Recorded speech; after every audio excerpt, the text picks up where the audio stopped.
the founding fathers completely envisioned Donald Trump. They knew Donald Trump would come along. They didn't know his name, but they knew he would come along. What they didn't envision, and actually what they built into the Constitution, was a Congress that was jealous for its own power and wouldn't allow him to rule. And that Congress has flipped over. It's Ken Harbaugh with the MeidasTouch Network. No news clip to kick off today's conversation because my guest, Adam Kinzinger, makes his own news. The new film, The Last Republican, released by Meidas Studios, is out now. It is a gripping account of Adam's courageous stand against Donald Trump and against his own party for refusing to confront the dangers of Trumpism. The timing for this film could not be better because the Trump movement is on its heels. Last week's electoral rout of Republicans across the board was a total repudiation of Donald Trump. And if you didn't see this yet, check out this clip from Trump's appearance at the Commanders-Lions game over the weekend.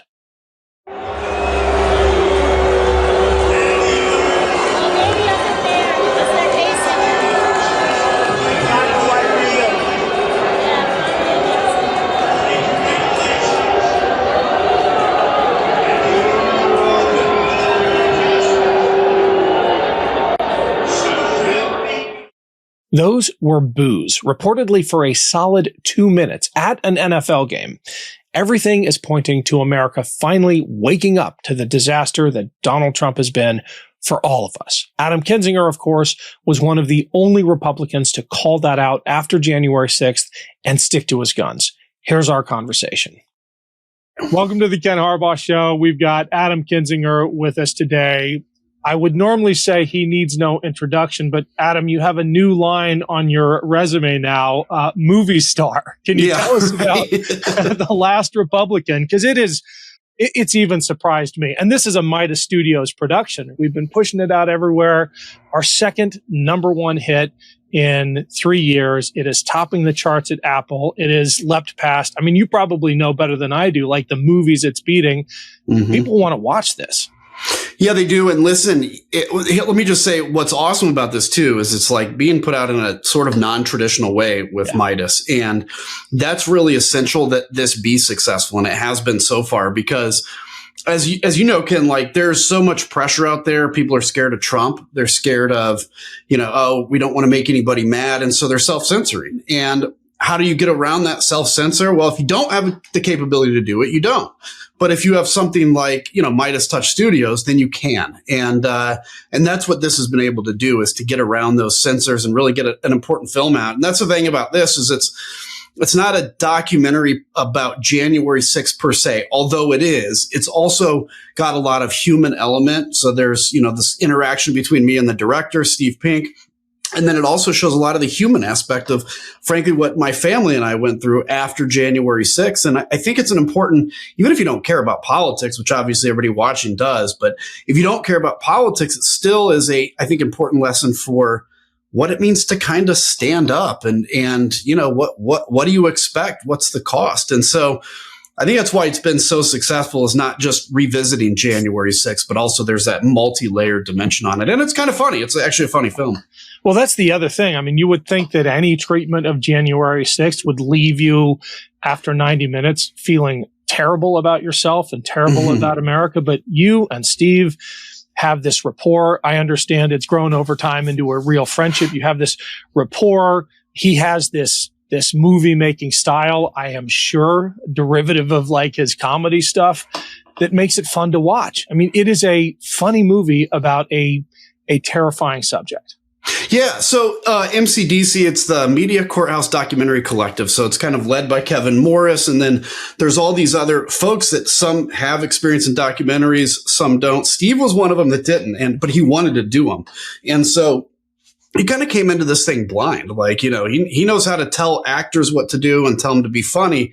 What he didn't know how to do is capture events and capture real human emotions, right, that are happening at that moment. And he did a great job of it. And the funny thing about it is we teased each other immediately, because I would call him basically a communist. He'd call me Attila the Hun, right? Even though I'm centrist, but, we would just rip on each other. And that like, it reminded me what I think is important for people to know, which is, look, outside of somebody who's truly like an insurrectionist and autocrat, right? But of the people that believe in democracy and kind of are on this spectrum of what they believe politically, like, you should not pick your friends based on what they believe politically. You should pick your friends based on who you like to hang out with. And what this shows me is Steve Pink and I love to hang out with each other. We enjoy each other's company. We probably don't agree on a ton. We agree on some, but we don't care. And I think that's important to get back to that understanding that, like, look, democracy is actually all about hosting a certain number of people that disagree. Otherwise, we don't need it. Otherwise, we could have a dictator if we just all believe the same thing. I'm going to get to some news of the day, but before we do, I want to roll the 60-second teaser for the film, because I think if people see this, they are going to go watch it. It's so good, and the film is even better. Here's the reel. I recognize you have contempt for what I believe. You voted with the president 93% of the time. Yep. So, first of all, it's kind of mean that you would think I would have contempt for your views. Do you have contempt for my views, Steve? So let me ask you, how does one even become a Republican? Because, like, I don't know. I don't get it. You know, my parents were Republicans. Ronald Reagan was president. You probably hated Reagan. Oh, for sure. Yeah, I mean, it's Ronald Reagan. It's not about a political view. It's about what it is to turn against everything you've ever belonged to because of some red line you can't cross. The January 6th committee has already blown it. How does it feel to be a pariah within your own party?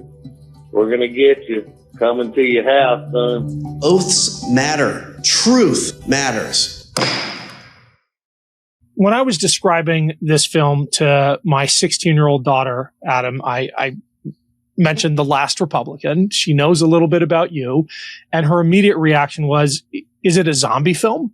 Like Adam Kinzinger as Will Smith in a, I Am Legend Redux. And I laughed at first, but then I had to think about it, because the real answer is, it kind of is a zombie film. And Adam is one of the only Republicans who's immune to the virus. What is it like seeing the party that you gave so much of your life to just infected by this thing? Well, I mean, it's disheartening. And, the reality is, why was I a Republican? Well, I believe in, like, strong national defense, the role of the federal government, so that kind of stuff, like a conservative view of federal government, but a federal government that, does really important things, including social safety nets. And over time, from my time in politics, I saw the party moving away from that and turning into ultimately then the party of Trump that is not based around any policy. It's based around a personality. And that's disappointing to me, because I truly believe that each country and each kind of democratic movement needs a left-focused movement and a right-focused movement to work together. The left pulls the country ahead when it's stagnant. The right kind of holds it back when it's moving a little too quickly. And together that simpatico has worked. There is no right-wing movement that is not now basically autocratic. So there's no conservative party left, because there's nothing that's conservative about Republicans. They're illiberal. And so watching that's been crazy. But you know what? I think back, Ken, and I'm like, this has been 10 years since Donald Trump came down the golden escalator. It still feels like yesterday, but the reality is, over 10 years, they have forced out people that stood against Trump. People have come crawling back, and they're like, accept you. This is Donald Trump's superpower. He'll accept you if you come crawling back, but he makes it clear that you can never cross me again. That's what a cult leader does. And they've just turned into a party that exists solely for Donald Trump's benefit. I mean, look, the founding fathers completely envisioned Donald Trump. They knew Donald Trump would come along. They didn't know his name, but they knew he would come along.